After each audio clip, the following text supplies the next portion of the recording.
The night before my brother's wedding, my parents disowned me. Their voices cut deeper than knives. The greatest gift is you vanishing forever. I didn't beg. I didn't cry. I simply grabbed my keys.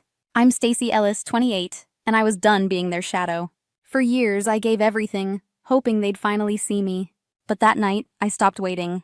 Tomorrow, they'd discover what happens when the scapegoat walks away. Because this time, I wasn't going quietly. Have you ever faced something like this?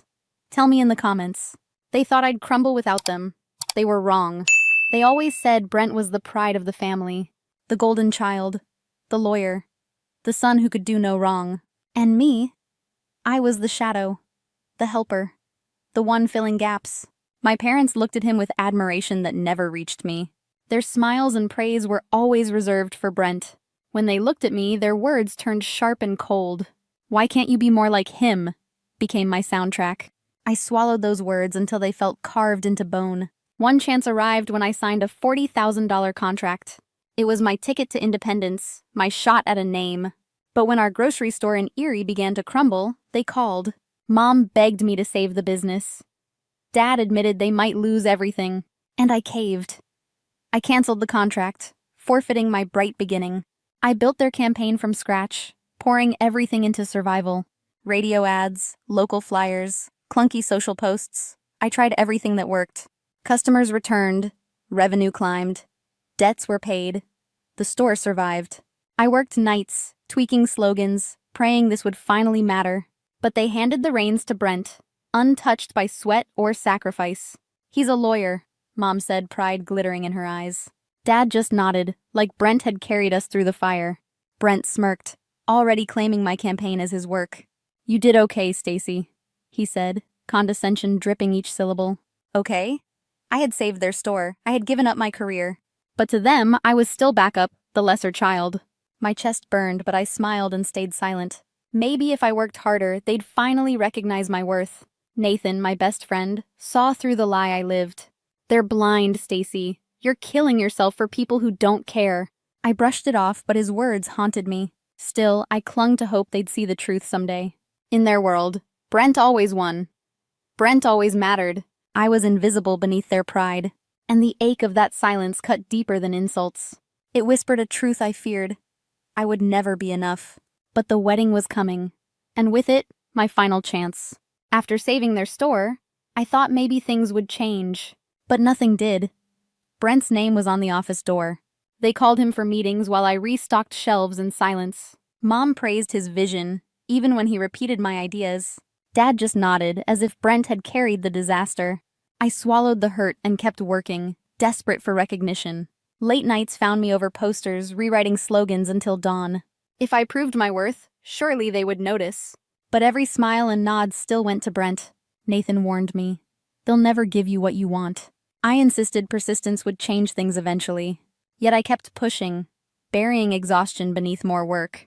I wanted so badly to hear them say, "You saved us." Instead, Mom scolded typos. Dad complained about shelf placement. Brent swaggered through aisles, careless suggestions treated as genius. I freelanced small gigs around Erie for fragments of independence. Still, I surrendered that time when they needed me for the wedding. Mom handed me binders of tasks, venues, flowers, catering, everything. "You're organized," she said flatly, like punishment, not trust. I poured myself into planning, sinking $10,000 from savings. I tracked vendors, balanced budgets, negotiated deals, juggled demands. Maybe a flawless wedding would finally earn approval. Brent thought otherwise. "Get a quartet from Pittsburgh," he demanded. He wanted imported orchids because Lindsay saw them in a magazine. When I explained the budget, he scoffed. "You're always cutting corners." Mom chimed in. "He's right, don't mess this up." Dad nodded without looking up. Their dismissal burned. Still, I kept going. Late nights and endless calls. Every choice was a gamble. Stretch savings, risk failure, or disappoint them. I couldn't bear disappointment, so I kept saying yes. Nathan noticed. "You're disappearing into their demands," he said gently. I laughed, insisting a perfect wedding would change everything. "Stacy, they'll never see you," he said. "You're worth more." I wanted to believe him, but I clung to hope. So I smiled, held my breath, and gave them everything. Each request grew heavier, each sacrifice more painful. One night, I realized something terrifying. I was losing myself. If I didn't draw a line soon, there'd be nothing left. Still, I worked. Still, I planned. Still, I endured silence. Because the wedding wasn't just Brent's moment. It was my last chance. The night before the wedding, we sat around the table. Mom's roast grew cold as tension thickened in the room. Brent leaned back, scrolling his phone, not looking at me. Upgrade the menu. Lobster tails, vintage champagne, that photographer from Pittsburgh. I froze. Champagne $500 a bottle. Photographer $3,000 a day. My savings were gone. I'd already spent $10,000 to build this. Brent, I can't, I said quietly. The budget is maxed. He scoffed, tossing his phone aside. You're always cheap, Stacy. Mom set her glass down hard. He's right. This is once in a lifetime. Why are you being selfish now? Dad finally looked up. Don't ruin this for him. My chest tightened. Months of work and money still weren't enough. I've paid half this wedding, I snapped. I can't give more. Brent smirked toward Lindsay. Told you she'd skimp on us. Lindsay looked away, silent, her fork trembling. Mom folded her arms, venom ready.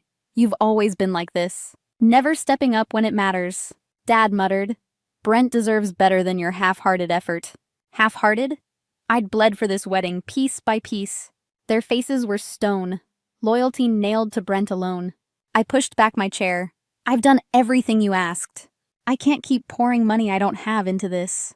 Brent's grin widened, cruel. Then maybe don't be involved. The words hit harder than a slap, but Mom finished it. The greatest gift for his wedding is you vanishing forever. Silence fell. My heart thundered. Lindsay stared at her plate. I wanted to list every sacrifice, every night, every dollar. But their eyes told me the truth they'd never say. They'd never see me. They'd never choose me. I stood, chair scraping the floor like a final exclamation. Fine, I said, voice steady. If that's what you want. I grabbed my keys. Mom hissed, don't make a scene. The door slammed, sharp and final, splitting their world from mine.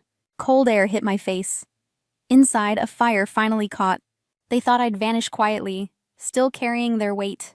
But something shifted. I wasn't their scapegoat anymore.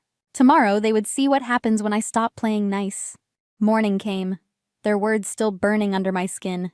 $10,000 of my savings had built their spectacle, but I wouldn't fund my exile. I opened contracts and dialed vendors. Cancel the catering, I said, voice sharp with finality. No flowers, I told the florist. Refund my deposit. The band had cashed my check. I filed a chargeback immediately. By noon, I clawed back most of my savings piece by piece. Their wedding? Gone. No roses, no music, no feast. I felt no guilt, only resolve. They wanted me gone. Fine, I would leave a mark as I left. By afternoon, chaos hit the venue like a storm. Guests arrived to empty tables and hushed confusion. Lindsay stood in her gown, pale, eyes flicking to doors. Brent stormed the hall, shouting at staff with no answers. Mom's voicemail shrieked on repeat. You've ruined everything. Dad's message followed, cold. You're a disgrace to this family. I let their words rot in voicemail. They lost that right. Brent went online, posting venom across Erie's boards. My sister sabotaged my wedding, jealous, spiteful, unhinged. Neighbors piled on while Mom fueled the fire. She's always been trouble, she wrote, twisting the knife. I didn't respond. Their lies didn't deserve my oxygen. Instead, I searched apartments in Asheville, North Carolina. Mountains, quiet, a clean horizon I could claim. I called a realtor. Something small, I'm leaving Erie. Nathan came by, phone buzzing with Brent's toxic posts. You okay? He asked, eyes on my shaking hands. I'm done with them, I said, voice steady through storm. He sat beside me while I packed boxes in silence. You're stronger than they know, he said, and I believed him. That night, I booked a one-way ticket and closed the suitcase. The collapse of their perfect day belonged to them. They demanded I vanish. I granted their wish, with interest. For the first time, I felt something close to freedom. Not peace yet, not forgiveness, but freedom. It tasted sharper and sweeter than any champagne toast. The wedding was ashes, their masks cracked, and I was gone. But the fallout was only beginning. Weeks later, Erie faded behind me like a bad dream. My suitcases rattled as each mile carved distance from them. 10,000 reclaimed, 25,000 from selling my client list. Enough to start fresh beneath the Blue Ridge Mountains. The first night in my bare apartment, I ate on the floor. Quiet. Empty. Lighter than years spent in Erie's shadow. I no longer carried their expectations or their dismissal. The silence didn't sting. It healed. Nathan's calls kept me steady when doubt crept in. Shirley, a bakery owner, offered friendship and warm bread. Clients trickled in, a bookstore, a brewery, a hiking shop. Each contract felt like a brick in my own foundation. For once, every late night was mine, not theirs. News from Erie reached me in scattered whispers. The family store collapsed without my hands holding seams. Suppliers vanished. Shelves emptied. Reputation crumbled, finally unmasked. Brent fumbled decisions. My parents scrambled and blamed shadows. Their empire, their pride, their chosen son, gone to bankruptcy. And I didn't feel sorry anymore. I finally understood the truth Nathan always saw. I was never the problem. I was never less. I was trapped in a family that refused to see me. Their collapse was theirs to own, not mine. In Asheville, pieces of myself returned like migrating birds. I painted again, colors spilling like breath I'd held for years. I hiked ridgelines, lungs full of wind and freedom. I laughed in Shirley's bakery, warmth steeped in tea. I wasn't invisible here, I was alive. One morning, a letter from Mom arrived, handwriting shaky. She begged me to return, claimed illness, wove pity with need. I'd seen that tactic before, guilt braided into control. I wrote one reply. I wish you well. I'm not returning. I sealed the envelope and felt unbelievably light. Because finally, I wasn't chasing their approval. I was choosing me. And that was enough. If you've been through this, you're not alone. Have you ever faced something like this? Tell me in the comments. Sometimes the bravest choice isn't staying. It's walking away. And when you do, you'll learn what I learned. Your worth isn't defined by the ones who won't see it. It's defined by you. The scent of roasted turkey and cinnamon rolls hung in the air, but the warmth in Marcus Hartley's dining room was anything but inviting. Crystal glasses caught the light from the chandelier, the silverware polished to his impossible standards. 12 people sat around at the table, the Hartley clan in all their carefully dressed glory, waiting for Marcus to hold court like he always did. I kept my head down, focusing on cutting a neat slice of turkey for Arden, hoping the conversation would skim over me for once. But Marcus never missed an opportunity to remind the room of my place. You know, Selena here never did finish her degree, he said with a smirk, passing the gravy boat to his sister. Guess parenting took all her brain power, and yet, she still thinks she knows better than me about how to raise a child. A ripple of polite laughter circled the table. My stomach tightened. I had learned to smile through these moments, to let the comments slide like oil over glass, but something in me refused to shrink this time. At least I'm raising her to think for herself, I said. My voice steady, though my hands trembled under the table. The air shifted. Marcus's smile faltered. What was that you heard me? I replied. My heart hammered, but my eyes stayed locked on his. He set down his fork with deliberate care, the metallic clink sharp in the stillness. Don't get smart with me in front of my family. Selena, I knew that tone. It was the one that came before slammed doors, shattered objects, and whispered apologies that never meant anything. But we weren't alone this time. We were surrounded by every relative who had ever watched him tear me down and said nothing. Maybe they should see the kind of father you are, I said before I could stop myself. The next moment came like lightning fast, bright and impossible to undo. His palm cracked across my cheek, the sound exploding through the room. My head snapped sideways, and a hot sting spread over my skin. The silver carving knife slipped from my fingers and clattered against my plate. Silence followed, heavy and suffocating. I could feel every eye on me some wide with shock. Others narrowed with the quiet satisfaction of seeing me put in my place. Then a voice broke through. Uncle Everett is going to see... I turned toward Arden. She stood at the far end of the table, her phone clutched to her chest, her gaze locked on Marcus with a calm so sharp it could cut. Marcus blinked, confusion flickering into something else entirely. Steam curled from the roasting pan as I basted the turkey. the scent of garlic and herbs filling the kitchen.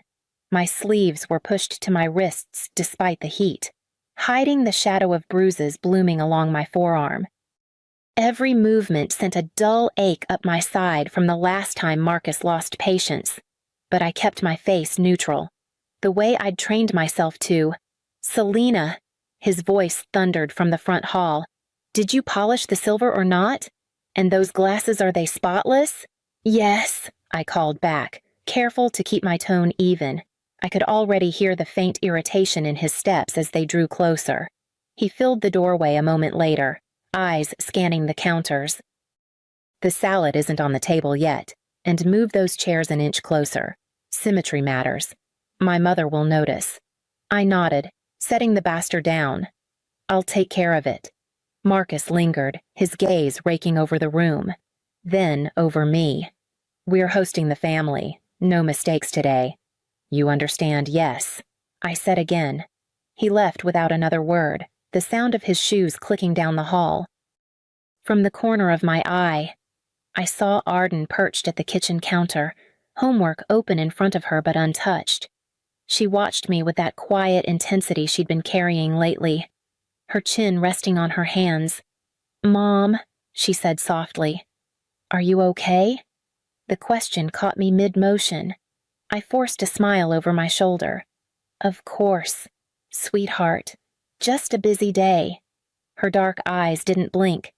"You don't have to say that if it's not true." I turned back to the turkey, my throat tightening. "I'm fine. Really?" She closed her notebook slowly, as if deciding something. "Okay," she said at last, her voice steady, almost too steady for a child. When I glanced back at her, she wasn't looking at me anymore. She was looking at the doorway Marcus had just walked through. Her expression unreadable, but there was a glint in it I couldn't quite name. By mid-morning, the kitchen smelled of cinnamon and roasted sweet potatoes. I was setting the bread basket on the counter when Marcus strode in again, a frown already etched between his brows. "The coffee's cold," he said, setting the mug down with a thud. "And the pie crust, did you even measure the flour right?" "My mother will notice if it's tough." I bit back a retort and reached for the pot. "I'll make a fresh one." Before I could move, Arden slid off her stool and looked up at him. "Dad," she said evenly, "be nice to Mom." The air seemed to tighten. Marcus turned his head slowly toward her, his eyes narrowing just enough for me to catch the warning in them. That look had frozen me more times than I could count. "Excuse me." His voice was low, dangerous. "She's been cooking all morning." Arden continued, her tone almost conversational, "even though she's tired. So maybe be nice." I stepped in quickly. "Arden, why don't you go check the table for me? Make sure the napkins are straight." She didn't move right away. For a moment, her gaze stayed locked on Marcus's, unflinching in a way that made my heart pound.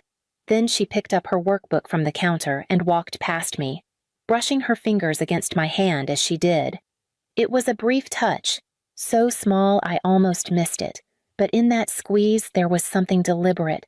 I glanced down at her, and she looked up at me with a faint, knowing smile. "Don't worry," she whispered, so quietly I barely heard it over the hum of the oven fan. "I've got it." Before I could ask what she meant, she was gone, her small footsteps retreating toward the dining room. I stood there with the coffee pot in my hand, my pulse still racing, and wondered when my daughter had learned to look at her father without fear. By the time the doorbell rang, the house looked exactly the way Marcus wanted, chairs aligned like soldiers, silver gleaming under the light, food laid out as if it were a magazine spread. I wiped my hands on a dish towel and braced myself. Marcus swung the door open to greet his parents first. His mother swept in, fur collar framing her sharp features, her eyes scanning the living room like a building inspector. "Oh, Selena," she said, kissing the air beside my cheek. "You've done something different with your hair. It's less polished than usual." Before I could answer, Marcus chuckled. "She's been busy. You know how it is." His father clapped Marcus on the shoulder, ignoring me entirely. Behind them came his sister, Elaine, and her husband. Elaine gave me a quick hug, then leaned in just enough to murmur, "You look tired. Is everything okay at home?" Her smile stayed fixed, as though the question were a kindness. "I've been busy with Arden," I said lightly. "Oh, right.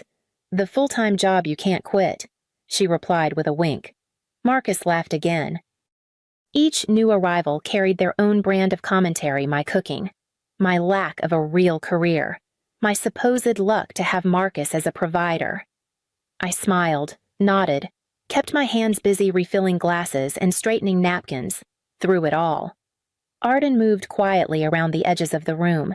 She stayed close enough to me that I could see her, but often lingered just outside the main cluster of relatives. Her phone never left her hand. The screen dimmed, but not off. Once or twice, I caught her angling it subtly toward the conversation, her face neutral, eyes watchful. During a lull, she slipped into the corner near the piano, half hidden by the tall back of an armchair. Her gaze roamed from one face to another, pausing longest on Marcus whenever he spoke. She didn't fidget. She didn't look bored.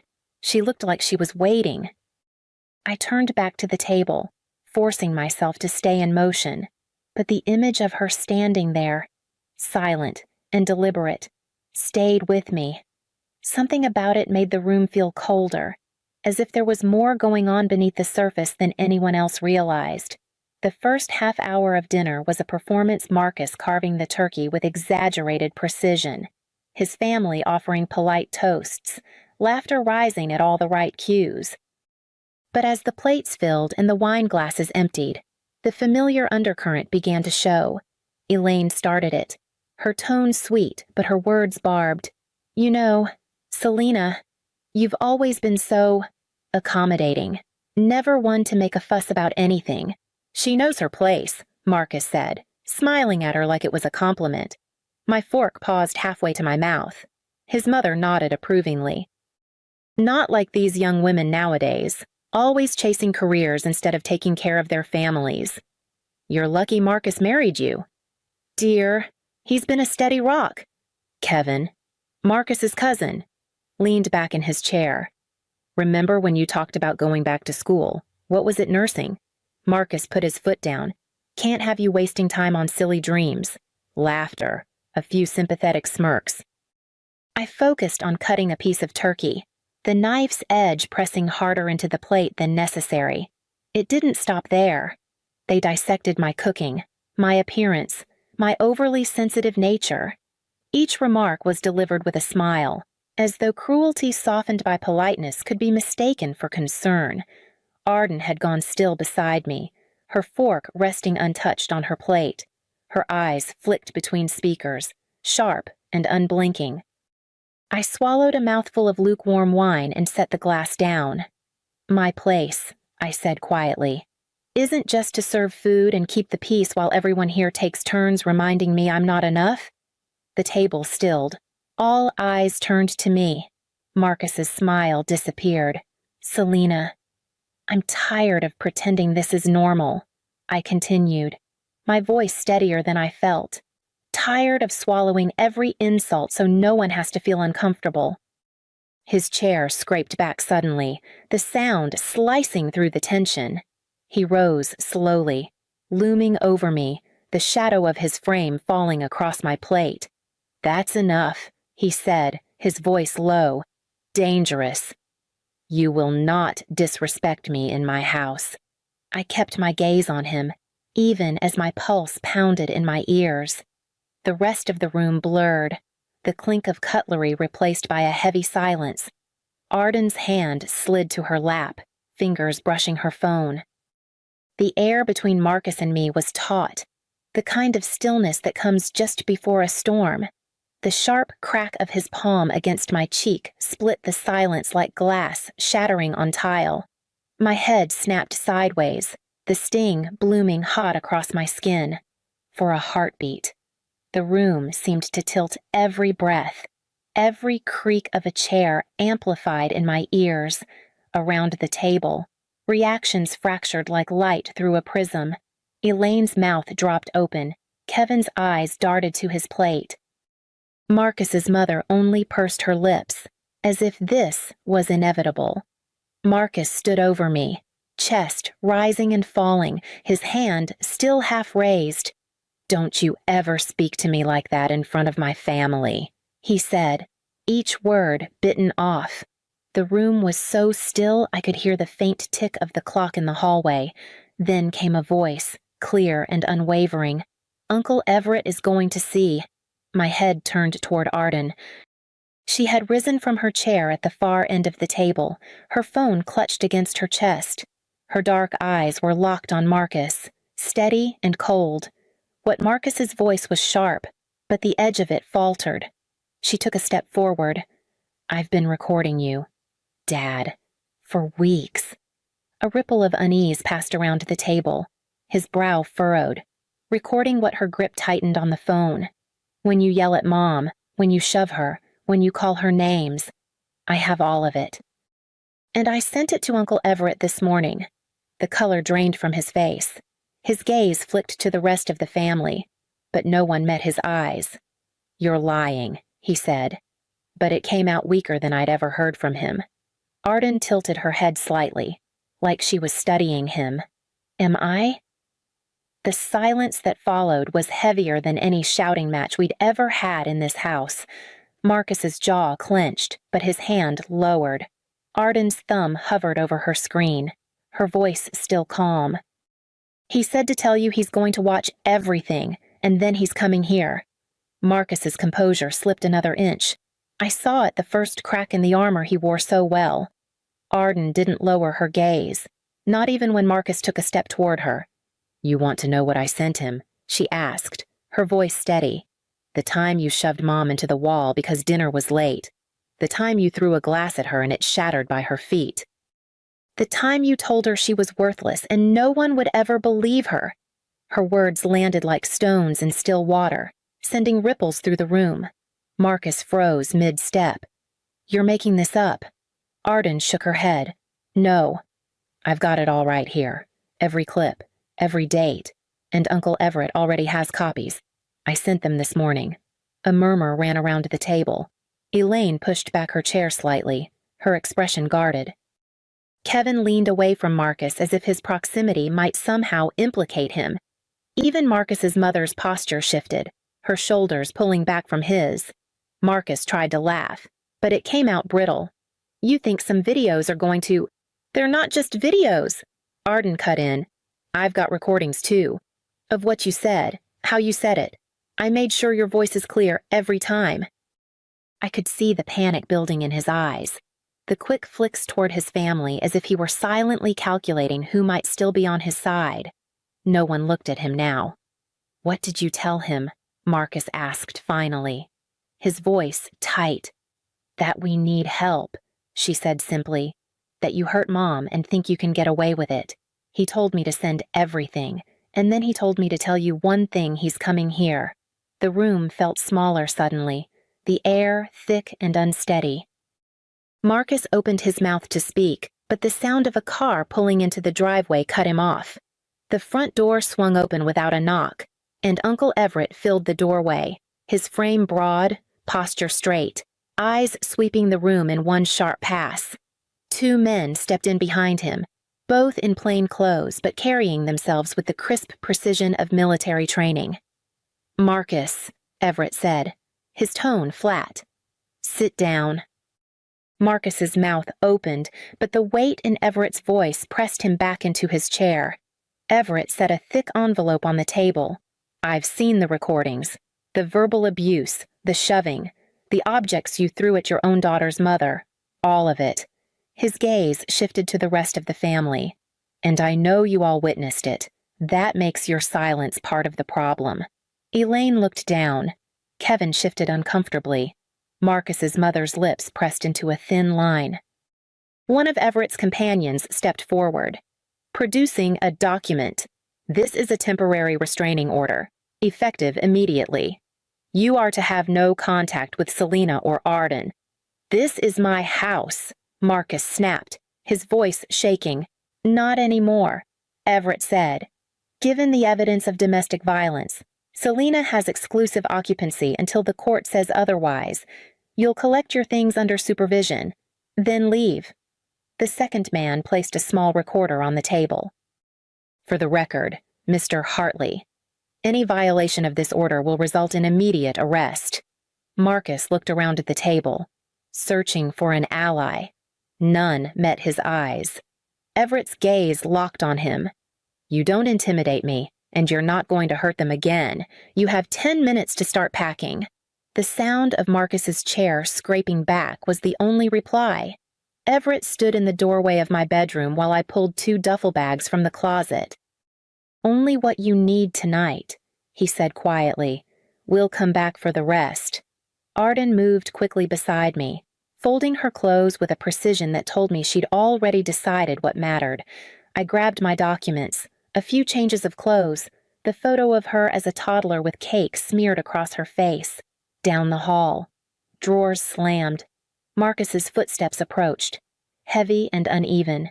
He appeared in the doorway, his expression a strange mix of anger and desperation. Selena, he started. I can change. I'll get help. Don't destroy our family over this. Arden straightened, her small frame blocking my path to him. Fathers protect their family, she said, her voice clear. You're just the man who used to live here. Marcus flinched like she'd struck him.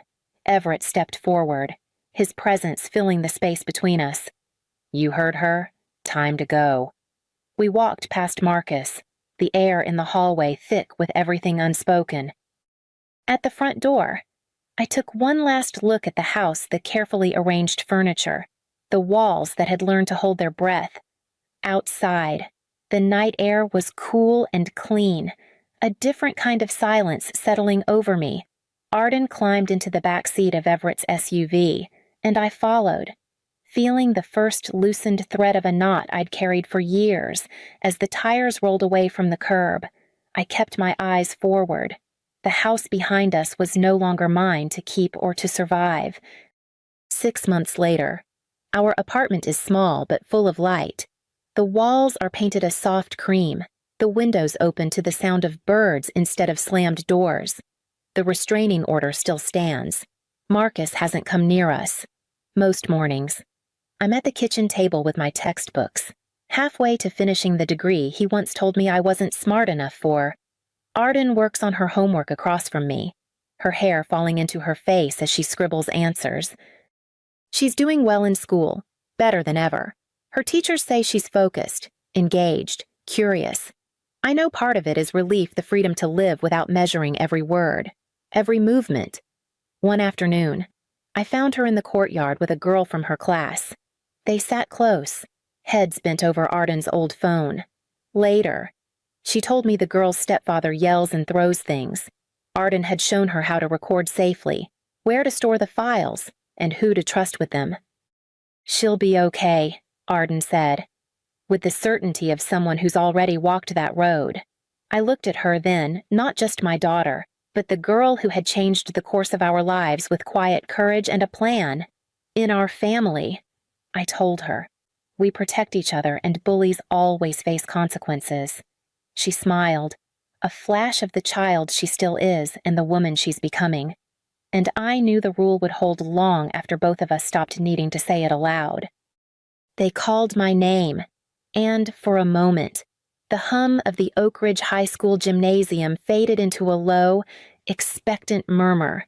I stepped out from my row, cap straight, tassel brushing my cheek. Camera flashes sparked across the crowd, parents leaning forward, phones lifted high. That's when Gregory stood. You're not my real daughter. His voice cut through the air, hard and deliberate. So, as of today, I'm cutting you off. It was like a stone dropped into still water ripples of gasps, the rustle of programs, whispers snapping from row to row. Someone in the bleachers fumbled with their phone, already recording.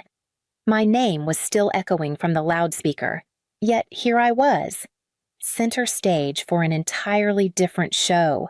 In the 4th row, Gregory stood tall in his tailored navy suit, arms crossed like he was delivering quarterly results at a board meeting. Vanessa sat beside him, her hand frozen halfway to Noah's head. The baby's lip trembled, sensing the shift in the air. I didn't stop walking. The natural thing would have been to fold into myself, to let the floor swallow me whole. That's what Gregory expected. That's what everyone expected, the tearful collapse, the desperate silence. Instead, I felt the familiar weight of the graduation folder in my hand, the envelope pressed flat inside it.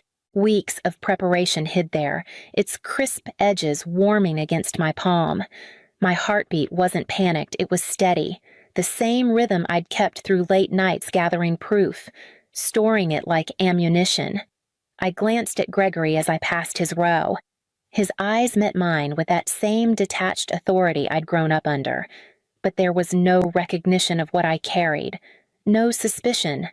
He believed he'd just stripped me of everything. The principal gestured me toward the diploma table, but I kept going, straight to the podium. The microphone loomed in front of me, the hum of the gym's air conditioning filling the pause. "I need to say something," I said, my voice carrying over the bleachers. 1,000 eyes followed me as I adjusted the mic. My fingers brushed the edge of the envelope inside the folder, and for the first time all morning, I let myself smile. It was time to tell them how we got here. 4 years earlier, the Aldridge house still smelled faintly of Isabel's lavender hand cream. She had a way of softening every corner fresh flowers on the kitchen table, handwritten notes tucked into my lunch, the low hum of her humming while she baked. Gregory called it clutter. She called it home. Gregory treated family life like a business contract. Dinner wasn't a place to talk about feelings. It was a report on grades, extracurricular achievements, and whether I was staying on track. Isabel would nudge me under the table when my answers came too quickly or too flat, her smile easing the sharpness in his tone. When she died, the lavender faded fast. Cancer had hollowed her out in months, and once she was gone, the house felt like a showroom tidy, polished, cold. Gregory didn't cry. Not once. He buried himself in work, and whatever thread of patience he'd had for me snapped. It was in those first months that I replayed the conversation we'd had when I was 12. I'd been sitting on my bed, knees pulled up, after overhearing a neighbor say I didn't look like either parent. Isabel sat beside me and took my hands. "We chose you. Marcy," she said, her voice steady but warm. "We wanted you. That's stronger than blood." Gregory had been in the doorway, arms crossed, silent. I remember thinking even then that her words were for both of us, reminding me I belonged, reminding him why.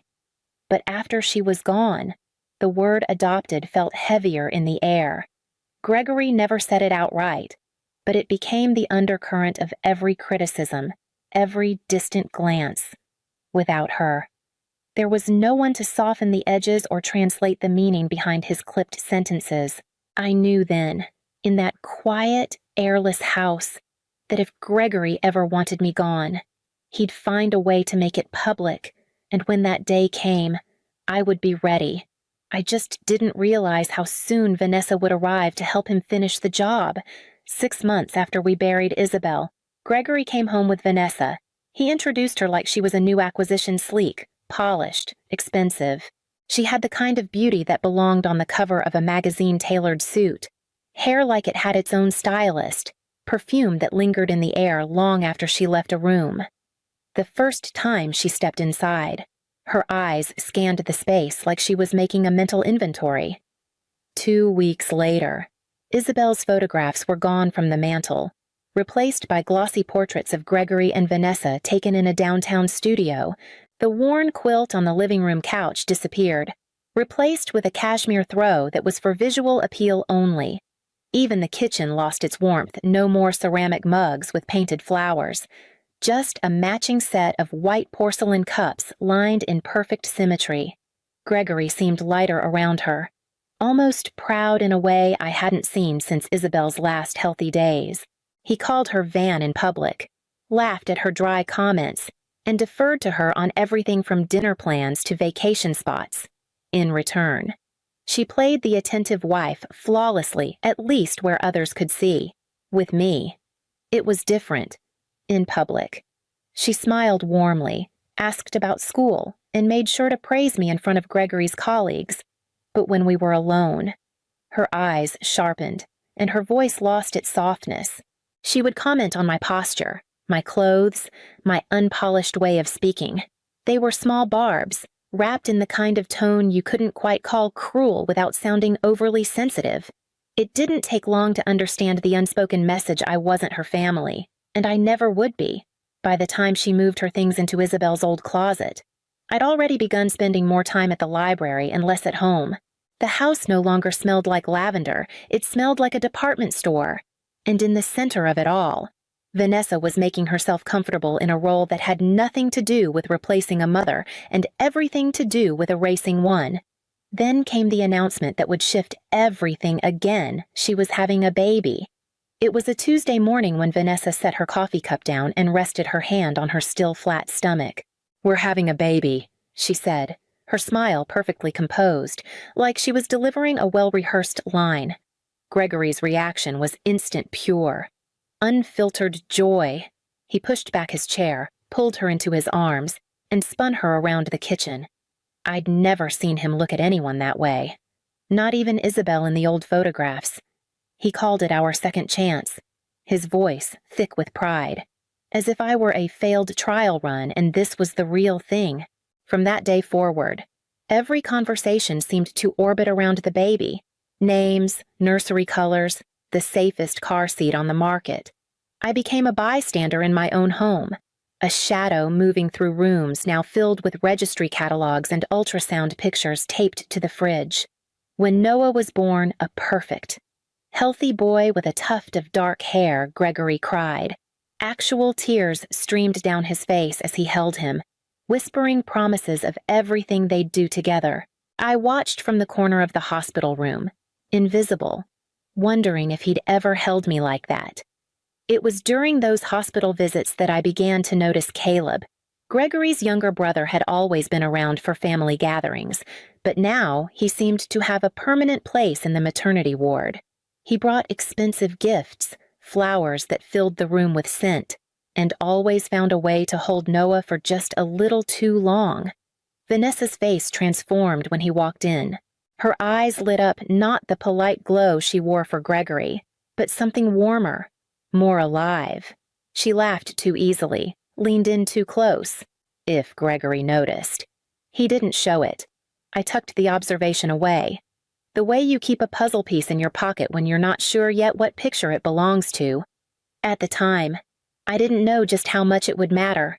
That understanding came late one night, long after the hospital visits had ended. It was just past midnight when I padded into the kitchen for a glass of water. The house was dark except for a thin strip of light spilling from the doorway. Vanessa's voice floated through the quiet, low but sharp.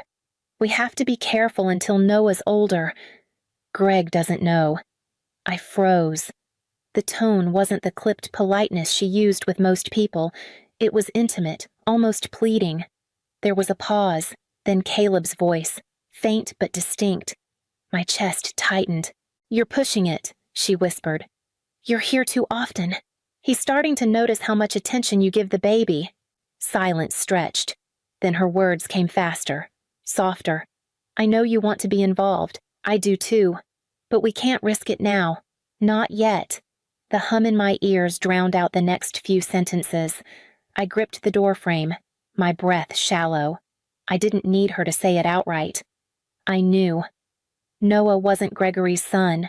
I stepped back into the shadow of the hallway before she could see me. My mind spun through images Caleb at the hospital, the way Vanessa's eyes followed him, the lingering touches, the private smiles. The pieces I'd been collecting for months snapped together in a single, sharp click. Confronting her now would be useless. She'd deny it, spin it into a misunderstanding, maybe even twist it so I looked paranoid. Gregory would believe her, he always did.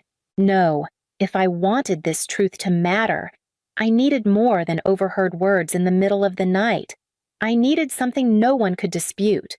Proof that didn't just reveal the affair but shattered their carefully built facade beyond repair. I went back upstairs and sat in the dark, my water glass untouched. The temptation to march into their bedroom and tell Gregory everything burned in my chest, but I forced myself to breathe until it cooled. The truth was a weapon, and weapons were only effective when used at the right moment. I pulled a notebook from my desk and opened to a blank page.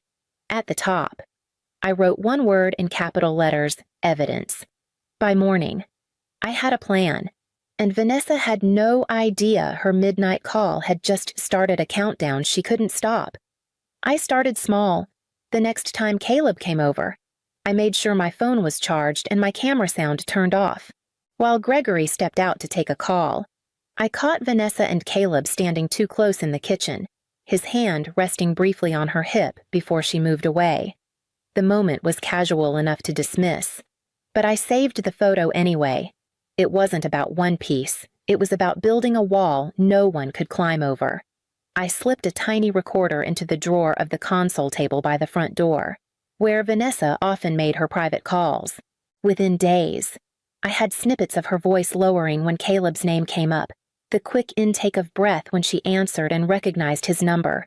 I labeled and stored each file, backing them up on a separate drive.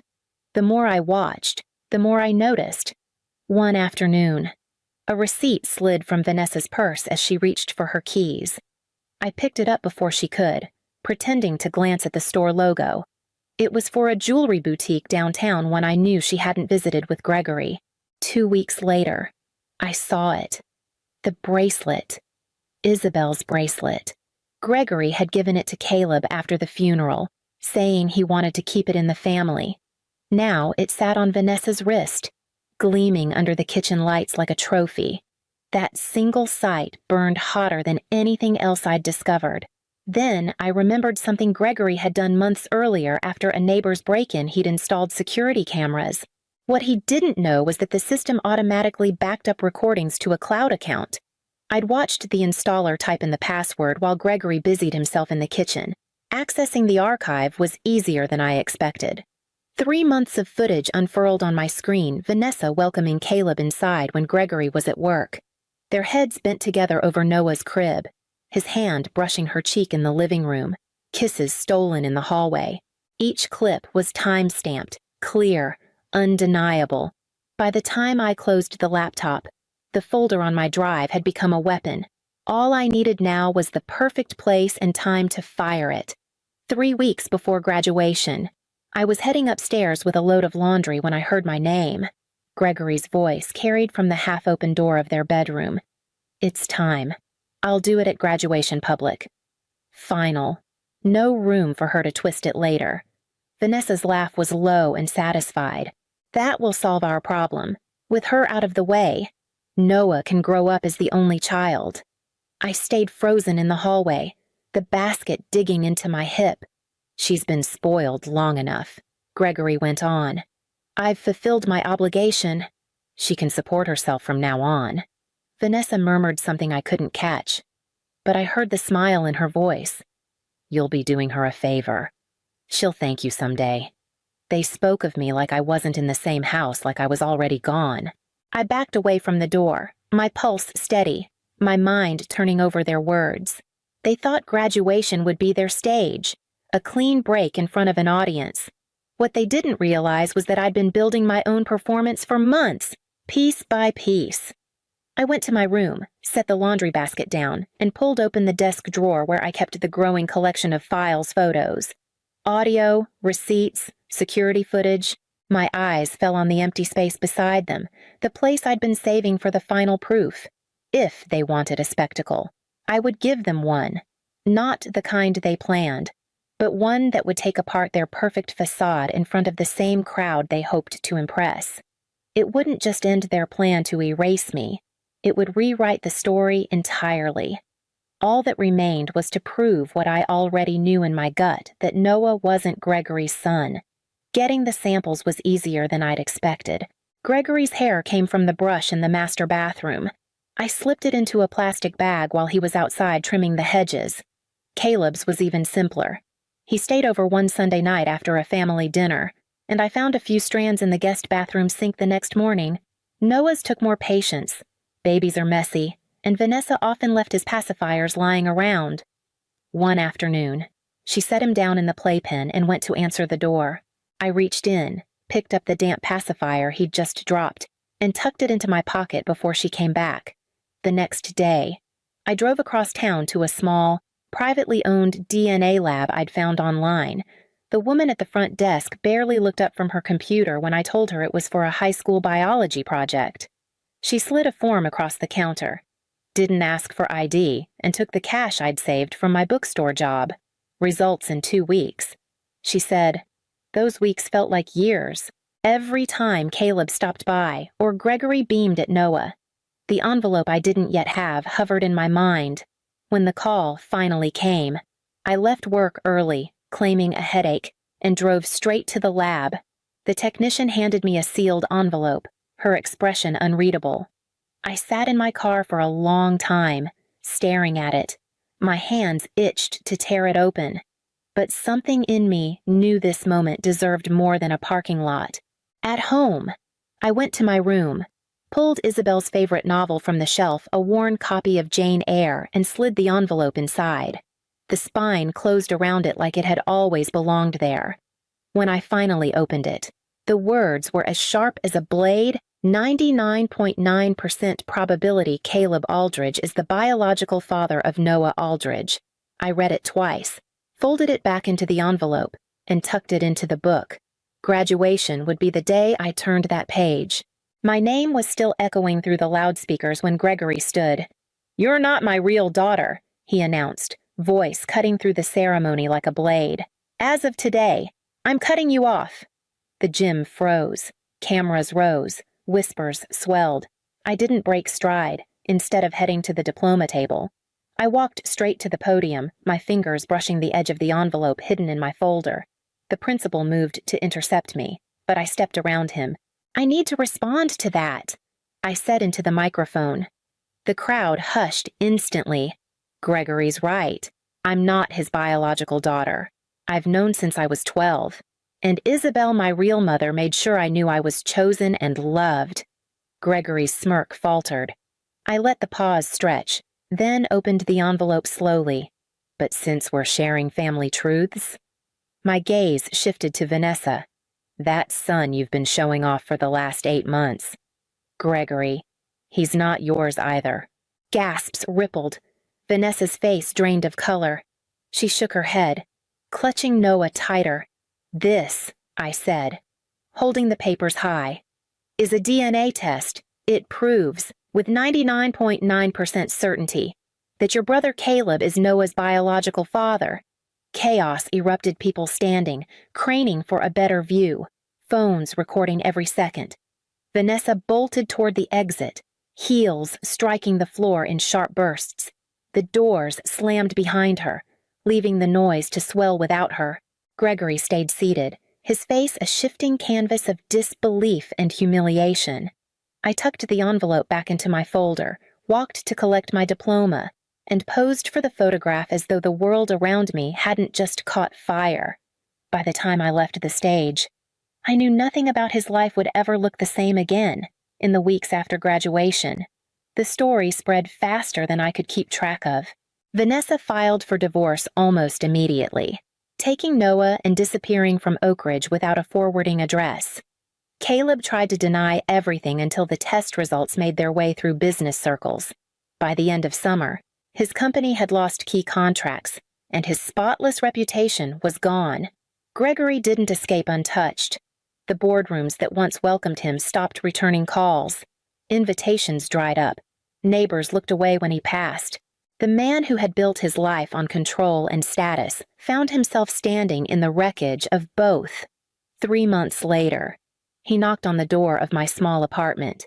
His suit was wrinkled, hair unkempt, eyes bloodshot. We sat at the little kitchen table, neither of us speaking for a long time. "Finally," he said. "You were right to expose me. I just wish I'd been the father you needed instead of the coward I was." His voice broke, and for the first time, I saw tears that weren't about pride or anger. I told him I forgave him, not for his sake, but for mine. Carrying the weight of his choices any longer would have tied me to the same life I'd fought to leave behind. Now, when I think of that day in the gym, it's not the chaos I remember. It's the moment after, when I realized the past no longer had the power to decide who I was going to be next.